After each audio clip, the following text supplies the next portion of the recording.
अब आप सोच के देखिए, जब रेंट इतना है तो अंदर सामान कितनी कीमत का होगा। 1990 में ओसामा बिन लादेन ने स्विस बैंक में अकाउंट खोला था। इसी तरह जो बैंक स्टेटमेंट होता है उस पे भी अकाउंट होल्डर का नाम तक नहीं होता है। तो पता चला कि पिछले 13 साल का भी रिकॉर्ड तोड़ दिया इंडियंस ने स्विस बैंक में पैसा जमा करने में। कि इस पर्टिकुलर सेलिब्रिटी की जब जांच हुई तो उसमें स्विस बैंक का ट्रैवलर्स चेक पकड़ा गया, लेकिन ओसामा बिन लादेन का जो स्विस अकाउंट था उसमें 6 साल तक उसमें कोई एक्टिविटी नहीं हुई थी। लेकिन स्विस बैंक फेमस है अपने नंबर्ड अकाउंट के लिए, और लोग गोल्ड और डायमंड जैसी चीजें खरीद के इन बंकर्स में रखते हैं और कोड के साथ अपनी पीढ़ी दर पीढ़ी को ट्रांसफर करते रहते हैं। उसके बाद जो स्विस अकाउंट के जो अकाउंट होल्डर थे उनकी भी लिस्ट आ गई, लेकिन एक चवन्नी तक इंडिया में वापस नहीं आई। जेम्स बॉन्ड की movie the word is not enough में जेम्स बॉन्ड ने कहा था कि अगर आप एक स्विस बैंकर पे भरोसा नहीं कर सकते तो पता नहीं दुनिया का क्या होगा। ऐसे ही कई मूवीज है जिनमें स्विस बैंक के एम्प्लॉइज के ऊपर गन तक रख दी गई है, लेकिन वो फिर भी इंफॉर्मेशन नहीं बताते हैं। तो सबसे पहली चीज तो ये है कि ऐसा क्या रीजन है कि Swiss bank all over world में इतना फेमस है। इंडिया के पावरफुल और अमीर लोग अपने SBI बैंक को छोड़ के गवर्नमेंट से छुपा के स्विस बैंक में पैसा क्यों डालते हैं? इससे फायदा क्या होता है, और क्या मैं इंडिया में बैठ के स्विस बैंक में अकाउंट खुलवा सकता हूँ? डॉक्यूमेंट्स क्या लेते हैं? ये स्विस बैंक के अंदर जो नंबर्ड अकाउंट इतना फेमस क्यों है? ये सारी चीजें डिटेल में डिस्कस करेंगे। उससे पहले एक चीज ब्लैक मनी समझ लेते हैं, उसके बाद सारी चीजें क्लियर हो जाएंगी। देखिए, कोई भी ऐसा पैसा जिसका सोर्स आप गवर्नमेंट से छुपा रहे हैं वो ब्लैक मनी है। अब इसमें एक सोर्स तो इलीगल एक्टिविटी करके छुपाया जाता है, जैसे बेटिंग, एक्सटॉर्शन, स्मगलिंग, और दूसरा लीगल एक्टिविटी करके, जैसे एक दुकानदार सामान बेच रहा है।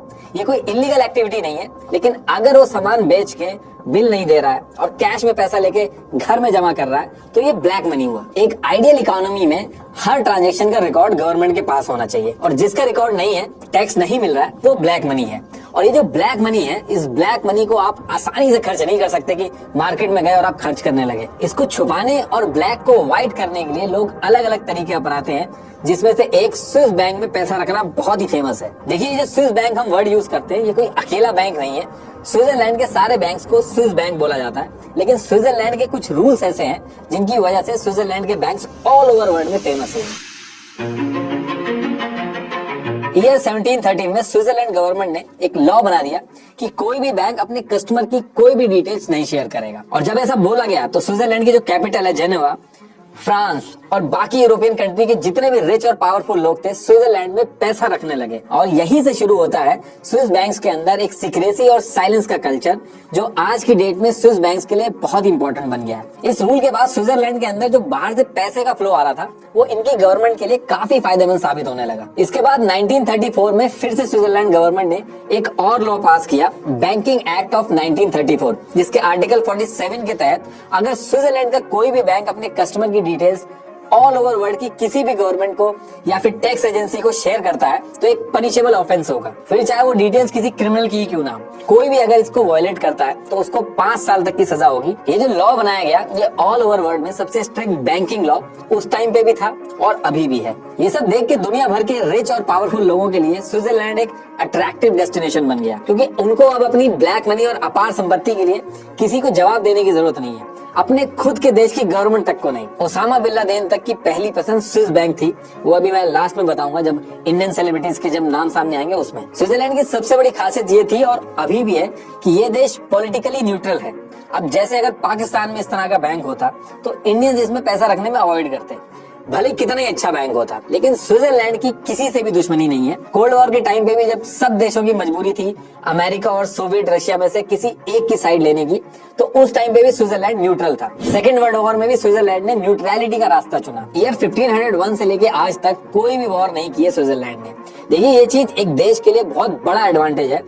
कैसे है वो मैं भी आपको बताता हूँ। वर्ल्ड वॉर के टाइम पे जिन देशों को लगता था कि हिटलर हम पर अटैक करके हमारे पैसे वगैरह लूट लेगा, वो सारे देशों के लोगों ने अपना पैसा स्विट्जरलैंड में रखना शुरू कर दिया। अभी रिसेंटली भी कुछ डॉक्यूमेंट अनकवर हुए जिनसे पता चलता है कि 1944 में जर्मनी के इंटीरियर मिनिस्टर हेनरिच हिमलर ने भी स्विट्जरलैंड में एक स्पेशल ट्रेन भेजी थी जिसमें हजारों करोड़ का सोना, ज्वेलरी और पेंटिंग्स थी जो स्विस बैंक के वॉल्ट में जमा की गई। अब देखिए, ऐसा नहीं है कि स्विस बैंक में सिर्फ सुपर रिच या फिर ब्लैक मनी वाले लोग ही पैसा जमा करते हैं। कई बार लोग प्राइवेसी के अलावा और भी कई रीजंस की वजह से यहाँ पे पैसा जमा करते हैं। जिन देशों में गवर्नमेंट अनस्टेबल होती है या जहाँ के बैंक्स जो हैं वो क्रेडिबल नहीं होते, वहाँ के लोग भी स्विस बैंक में पैसा जमा करते हैं। और इसके साथ साथ स्विट्जरलैंड की जो करेंसी है स्विस फ्रैंक, वो वर्ल्ड की प्रीमियम करेंसी में से एक माना जाता है उसको। तो इन सारी चीजों की वजह से लोगों को बाकी कंट्री के कंपैरेटिवली स्विट्जरलैंड के बैंक पे ज्यादा भरोसा रहता है। और ये चीज स्विट्जरलैंड बहुत ही अच्छे से समझता है, इसलिए G20 कंट्री हो या फिर OECD कंट्रीज के ग्रुप हो, इन सब ने time to time Switzerland government के ऊपर काफी प्रेशर बनाया कि आप अपने रूल्स को थोड़ा ढीला करो, लेकिन स्विट्जरलैंड गवर्नमेंट सबको नजरअंदाज करती रही। इनफैक्ट और स्ट्रिक्ट रूल बनाया गया कि अगर कोई बैंक ऑफिशियल इंफॉर्मेशन बैंक के बाहर देता है तो ये एक पनिशेबल ऑफेंस कंसीडर किया जाएगा।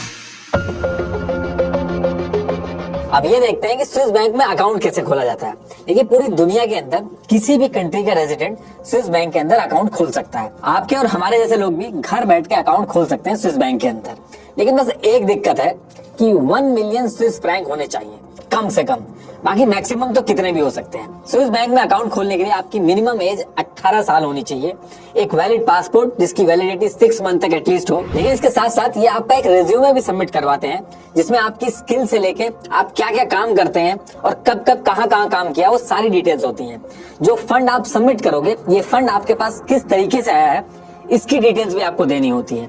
स्विट्जरलैंड में आप किसी भी टाइम जोन और किसी भी लैंग्वेज में कनेक्ट कर सकते हो। इंटरनेशनल कस्टमर के लिए हर फैसिलिटी अवेलेबल है। देखिए, पहले तो काफी सिंपल प्रोसेस था, लेकिन स्विट्जरलैंड पे काफी इंटरनेशनल प्रेशर आया और नए नए मनी लॉन्ड्रिंग लॉ भी आए, इसलिए पहले के कंपैरेटिवली थोड़ा टफ हो गया है स्विस बैंक में अकाउंट खुलवा के पैसा जमा करना। लेकिन इन सब स्ट्रिक्टनेस के बाद भी कोविड के बाद से स्विस बैंक में और पैसा आने लगा। जो मैंने वर्ल्ड वॉर का एग्जाम्पल दिया था, आज जो यूक्रेन रशिया का वॉर चल रहा है उसमें भी सेम चीज रिपीट हो रही है। अनसर्टेनिटी की वजह से यूक्रेन और रशिया के लोग अपना पैसा सेफ जगह रखना चाहते हैं, इससे डिमांड काफी बढ़ गई है स्विस बैंक की। अब देखिए, नॉर्मल जो अकाउंट है स्विस बैंक के अंदर वो तो कोई भी घर बैठे खुलवा सकता है, इंडिया से बैठ के हम लोग भी खुलवा सकते हैं अगर मिनिमम रिक्वायरमेंट हम लोग पूरी करते हैं तो। लेकिन स्विस बैंक फेमस है अपने नंबर्ड अकाउंट के लिए।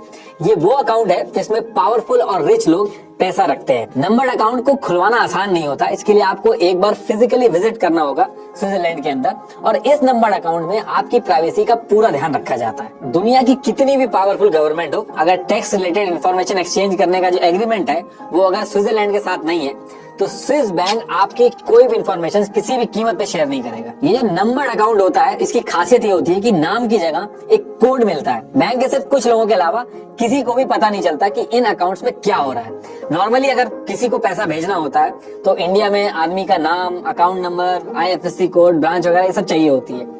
लेकिन नंबर्ड अकाउंट जो होता है स्विस बैंक का, उसमें खाली एक नंबर शेयर करना होता है और सारा काम हो जाता है। सिर्फ कुछ चुनिंदा बैंक के जो ऑफिशियल्स होते हैं सिर्फ उनके पास ये डिटेल होती है, बाकी इसकी डिटेल किसी के पास भी नहीं जाती है। नंबर्ड अकाउंट में regulatory compliance, anti money laundering, obligations वगैरह सब चेक होती है।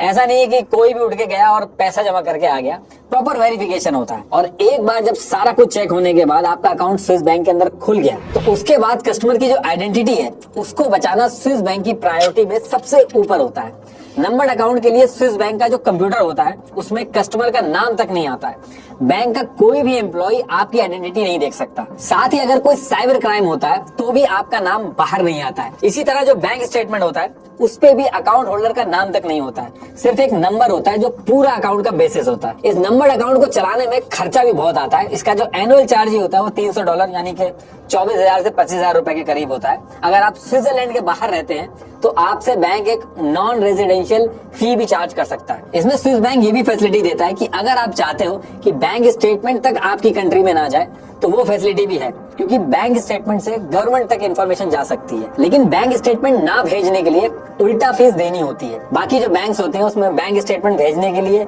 अलग से फीस देनी होती है और यहाँ पे उल्टा होता है। काफी साल पहले ये भी पॉसिबल था कि आप नंबर्ड बैंक अकाउंट से सिर्फ नंबर यूज करके इंटरनेशनल वायर ट्रांसफर भी कर सकते थे, लेकिन अब ऐसा नहीं होता। जब आप स्विट्जरलैंड के बाहर से किसी स्विस नंबर अकाउंट में पैसा ट्रांसफर करते हो तो स्विस बैंक को आपकी आइडेंटिटी उस फॉरेन बैंक के साथ शेयर करनी होती है। और जब एक दो केस में डिटेल्स लीक हुई तो इस चीज को भी बंद कर दिया गया। नंबर्ड अकाउंट जब आप स्विस बैंक में खुलवाते हो तो आपको चेक बुक तक नहीं मिलती है, क्योंकि इससे नंबर्ड अकाउंट का पूरा पर्पस खराब हो जाएगा। आपके अकाउंट में जो ट्रांजेक्शन होगी उसकी पूरी ट्रेल पकड़ी जा सकती है। तो स्विस बैंक इसकी जगह पे ट्रैवलर चेक देता है जो स्विस बैंक खुद इशू करता है। उसमें अमाउंट पहले से ही मेंशन होता है, सारी डिटेल्स मेंशन होती है, उसको आपको बस एक करेंसी की तरह यूज करना होता है। हो सकता है आपने कई बार न्यूज में भी सुना हो कि इस पर्टिकुलर सेलिब्रिटी की जब जांच हुई तो उसमें स्विस स्विस बैंक का ट्रैवलर्स चेक पकड़ा गया, लेकिन इस पर्टिकुलर ट्रैवलर्स चेक के लिए भी बैंक आपसे 1% अलग से कमीशन लेता है। स्विस बैंक के नंबर्ड अकाउंट में आप एक सेफ डिपॉजिट बॉक्स भी रेंट कर सकते हो, जिसमें सामान रखा जा सकता है। सेफ डिपॉजिट बॉक्स हमेशा बैंक अकाउंट से कनेक्टेड रहता है।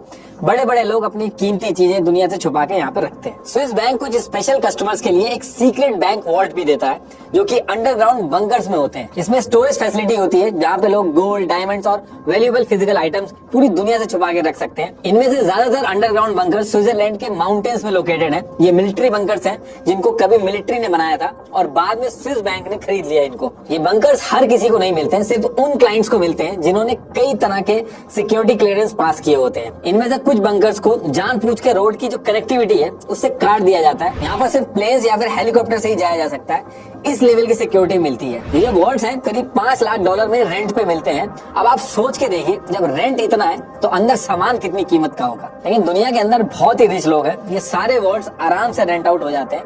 2008 की फाइनेंशियल क्राइसिस के बाद लोगों का करेंसी से विश्वास कम हुआ है और लोग गोल्ड और डायमंड जैसी चीजें खरीद के इन बंकर्स में रखते हैं और कोड के साथ अपनी पीढ़ी दर पीढ़ी को ट्रांसफर करते रहते हैं। अब देखिए, कुछ ऐसी भी सिचुएशन होती है जिसमें जो स्विस बैंक है वो अपने कस्टमर्स की इंफॉर्मेशन फॉरेन गवर्नमेंट्स को भी देता है, लेकिन गवर्नमेंट के पास सब्सटेंशियल क्रिमिनल एलिगेशंस होने चाहिए।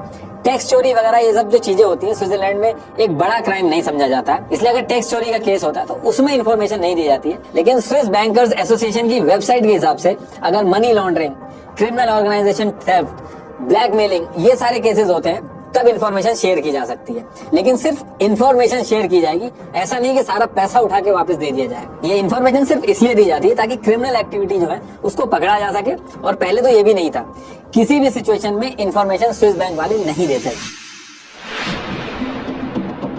स्विस बैंक की एक और खास बात है, दुनिया के बाकी बैंक्स में जब आप पैसा रखते हो तो कस्टमर को इंटरेस्ट मिलता है। जैसे इंडिया में 2.5% से लेके 7% तक इंटरेस्ट मिलता है, लेकिन स्विस बैंक में इंटरेस्ट -0.75% मिलता है। यानी कि उल्टा इंटरेस्ट देना होता है। अगर 1 लाख रुपए हैं तो 750 रुपीज उल्टा आपको देना पड़ेगा बैंक को। लेकिन इसके बाद भी जो लोग स्विस बैंक में अपना पैसा रखते हैं वो मुनाफे में रहते हैं। एक्चुअली इसके पीछे रीजन है वहाँ की स्ट्रॉन्ग और स्टेबल करेंसी। जैसे अभी एक स्विस फ्रैंक जो है वो 88 रुपीज का है, लेकिन 2010 में एक स्विस फ्रैंक 44 रुपीज का था। यानी कि अगर किसी ने 2010 में अपनी करेंसी स्विस फ्रैंक में कन्वर्ट करा के स्विस बैंक में जमा कराई होगी तो अब उसकी वैल्यू 2023 में डबल हो गई होगी। स्विट्जरलैंड की इकोनॉमी भी बाकी देशों से काफी अलग है। बाकी देशों में इन्फ्लेशन बढ़ता है, लेकिन इनके यहाँ पे नेगेटिव इन्फ्लेशन होता है और अगर कभी हुआ भी तो ज्यादा से ज्यादा 1% तक रहेगा। अभी जब 2022 में जब हर कंट्री का बुरा हाल था तब भी जाके स्विट्जरलैंड में इन्फ्लेशन 1.31% तक हुआ था। स्विट्जरलैंड की जो इकोनॉमी है वो इतनी स्टेबल और फुल प्रूफ है कि हर आदमी उस इकोनॉमी के साथ एसोसिएट होना चाहता है। सेफ्टी की सेफ्टी और वैल्यू बढ़ेगी वो अलग से। और अगर किसी वजह से स्विस बैंक में अकाउंट होल्डर्स की डेथ हो जाती है तो उस केस में अगर नॉमिनी उसने बता रखा है तो उस केस में तो एज इट इज पैसा ट्रांसफर हो जाता है, सारी डिटेल्स ट्रांसफर हो जाती है उसके नॉमिनी को। लेकिन अगर नॉमिनी नहीं है और अकाउंट होल्डर की डेथ हो जाती है तो स्विस बैंक को पता ही नहीं चल पाता, क्योंकि स्विस बैंक अपने आप किसी भी अकाउंट होल्डर को कॉन्टेक्ट नहीं करता है, क्योंकि अकाउंट होल्डर की सीक्रेसी रिवील हो सकती है जिस भी कंट्री में जाके वो पता करेंगे इस वजह से। लेकिन अब स्विस बैंक में ये रूल है कि अगर 10 साल तक कोई एक्टिविटी नहीं होती है किसी भी स्विस बैंक के अकाउंट में तो उसके बाद जो स्विस बैंक है वो अकाउंट होल्डर को कांटेक्ट कर सकता है, और अगर कांटेक्ट करने के बाद भी अकाउंट होल्डर नहीं मिलता है तो उस अकाउंट को ब्लॉक कर दिया जाता है। वर्ल्ड वॉर के टाइम पे भी लाखों अकाउंट के साथ ऐसा ही हुआ था, लेकिन ओसामा बिन लादेन का जो स्विस अकाउंट था उसमें 6 साल तक उसमें कोई एक्टिविटी नहीं हुई थी। उस टाइम पे स्विस बैंक ने उसको ब्लॉक कर दिया था। 1990 में ओसामा बिन लादेन ने स्विस बैंक में अकाउंट खोला था और 1997 तक उसने उस अकाउंट में कोई एक्टिविटी नहीं की थी, और 1997 में ही स्विस बैंक ने ओसामा बिन लादेन के अकाउंट को ब्लॉक कर दिया था, क्योंकि उस पर्टिकुलर टाइम पे 10 साल वाला कोई सेट रूल नहीं था। और अमेरिका के ऊपर भी बहुत ज्यादा प्रेशर था कि अलकायदा का जो पैसा है वो स्विस बैंक में पड़ा है और स्विस बैंक को उसको ब्लॉक करना चाहिए। तो टोटल $25.5 मिलियन अलकायदा का स्विस बैंक ने ब्लॉक कर दिया था। लेकिन स्विस बैंक जो कर रहा था इससे एक टाइम के बाद पूरे वर्ल्ड में थोड़ी दिक्कत होने लगी थी, और फिर 2014 में OECD organisation for economic cooperation and development ने एक डिक्लेरेशन बनाया कि सभी देश अपने टैक्स पेयर की जो फाइनेंशियल इंफॉर्मेशन है वो एक दूसरे से शेयर करेंगे। इस डिक्लेरेशन में 50 देशों ने साइन किया, जिसमें से स्विट्जरलैंड और इंडिया भी थे। और ये वो टाइम था जब इंडिया में आप आए दिन न्यूज में सुनते होंगे कि स्विट्जरलैंड का पैसा इंडिया के अंदर वापस आना चाहिए। इसके बाद मोदी सरकार वादा करके आई कि वो स्विस बैंक से पैसा वापस देश में लाएगी, एक फाइल हिंदुस्तान की वापस लाई जाएगी। इन्होंने 2018 में इंडिया और स्विट्जरलैंड का एक ऑटोमेटिक एक्सचेंज ऑफ इंफॉर्मेशन का सिस्टम बनाया, जिसके अंदर इंडियन रेजिडेंट्स के स्विस बैंक्स के खातों की डिटेल जो है, फाइनेंशियल डिटेल जो है, वो स्विट्जरलैंड के बैंक्स इंडिया के साथ शेयर करेंगे। और इसके बाद स्विट्जरलैंड ने स्विस बैंक के इंडियन अकाउंट्स होल्डर जो थे उसकी पहली लिस्ट इंडिया को दी। पहली लिस्ट सितंबर 2019 में आई, जिसमें इंडिया के बड़े बड़े लोगों के नाम थे। दूसरी लिस्ट अक्टूबर 2020 में, तीसरी लिस्ट अक्टूबर 2021 में आई और चौथी लिस्ट अक्टूबर 2022 में आई। और ये लिस्ट आई थी, इसमें स्विट्जरलैंड के फेडरल टैक्स एडमिनिस्ट्रेशन ने इंडियन सिटीजन के नाम, address, country of residence, tax identification number, account balance और बैंक की काफी डिटेल्स शेयर की थी। लेकिन ये जो लिस्ट आई थी इनका कोई भी फायदा नहीं हुआ, क्योंकि एग्रीमेंट के हिसाब से ये डेटा सिर्फ टैक्स पर्पस के लिए आया था इंडिया के अंदर। और ये सारी डिटेल्स सिर्फ और सिर्फ central board of direct taxes CBDT इसके पास रखा जाएगा और वो ही इस पे कुछ एक्शन ले सकता है। OECD की गाइडलाइंस के हिसाब से इस डेटा को पब्लिक नहीं किया जा सकता। तो लिस्ट तो आ गई, सबके नाम भी आ गए, लेकिन इसको बताया नहीं जा सकता। और ये लिस्ट आई थी, इसमें एक चीज और थी कि ये उन्हीं बैंक अकाउंट्स की लिस्ट थी जो अकाउंट ऑफिशियली इंडियन सिटीजन के नाम से थे। लेकिन ब्लैक मनी को जो इंडिया के बाहर ले जाने का जो काम था, उसमें मेन रोल तो उन बड़े खिलाड़ियों का था जिन्होंने as an Indian citizen account ही नहीं खुलवाए, बल्कि कई छोटी छोटी कंट्रीज हैं जहां पे रूल्स बहुत ही हल्के हैं, वहां के सिटीजन बन के स्विस बैंक में अकाउंट खुलवाए। ऐसा भी बोला जाता है कि जब स्विट्जरलैंड पे अकाउंट इन्फॉर्मेशन शेयर करने का प्रेशर इंडिया की तरफ से बढ़ रहा था, उसी बीच में लोगों ने अकाउंट कहीं और शिफ्ट कर लिए और पैसा डिजिटल करेंसी में शिफ्ट कर लिया, जिसके बारे में स्विट्जरलैंड कोई डिटेल शेयर नहीं करता है। 2015 में इंडियन एक्सप्रेस ने स्विस लीक्स के नाम से कुछ लोगों के नाम पब्लिश किए और बताया कि स्विस बैंक में इनके कितने पैसे जमा है। ये वो लिस्ट है इसमें मुकेश अंबानी, अनिल अंबानी, कई चीफ मिनिस्टर्स के भी नाम है, आप पॉज करके पढ़ लेना। लेकिन हैरानी की बात यह है कि इस लिस्ट के आने के बाद आप सोचोगे कि स्विस बैंक में ब्लैक मनी जो है इंडिया के लोगों ने कम कर दी होगी जमा करना, लेकिन ऐसा बिल्कुल नहीं है। 2020 में जब स्विस नेशनल बैंक की रिपोर्ट आई तो पता चला कि पिछले 13 साल का भी रिकॉर्ड तोड़ दिया इंडियंस ने स्विस बैंक में पैसा जमा करने में। ज्यादातर एक्सपर्ट्स का ये मानना है कि जो इंडियन गवर्नमेंट ये ऑफिशियल डेटा लेके आई है स्विस बैंक का, ये इंडियंस की जो स्विट्जरलैंड के अंदर लीगल वेल्थ है उसका है। तो ये जो डेटा है ये किसी काम का नहीं है। असल में जो ब्लैक मनी इंडिया से स्विट्जरलैंड पहुंचती है वो 5-6 टैक्स हेवन से होके जाती है, मतलब कि किसी और कंट्री से हवाला के थ्रू घुमा के पहुंचाई जाती है, जिससे इंडियन गवर्नमेंट के लिए ये पता लगाना कि कौन सा पैसा किसका है और कहां से आया है, ये बहुत ही मुश्किल है। देखिए, इंडिया में ब्लैक मनी के ऊपर कम से कम पिछले 15 साल से पब्लिक डिबेट चल रही है। पहले ब्लैक मनी खत्म करने के नाम पे नोटबंदी की गई, उसके बाद जो स्विस अकाउंट के जो अकाउंट होल्डर थे उनकी भी लिस्ट आ गई, लेकिन एक चवन्नी तक इंडिया में वापस नहीं आई। अब इसमें दो चीजें हो सकती है कि या तो जो लोग ब्लैक मनी घुमा रहे हैं वो इतने शातिर हैं कि अपना एडवांस में अरेंजमेंट करके रखते हैं, उनको पहले से ही पता चल जाता है कि आगे क्या होने वाला है और बच के निकल जाते हैं, या फिर ये हो सकता है कि ज्यादातर पैसा इंडिया के पॉलिटिशियंस का ही हो सकता है या ऐसे लोगों का हो जो पॉलिटिकल क्लास के नजदीक हो। लेकिन अगर ये भी होता है तो गवर्नमेंट चेंज भी तो होती रहती है, कभी बीजेपी आती है, कभी कांग्रेस आती है, कभी मिली जुली सरकार आती है, तो गवर्नमेंट चेंज भी होती रहती है। तो ये लोग ऑपोजिशन के नेता भी पकड़वा सकते हैं, लेकिन इसके बाद भी कोई पैसा वापस नहीं आता है, बल्कि डबल पैसा देश के बाहर चला जाता है। या फिर एक चीज ये हो सकती है कि ये सारे मिलके हमको बेवकूफ बना रहे हैं। Thank you.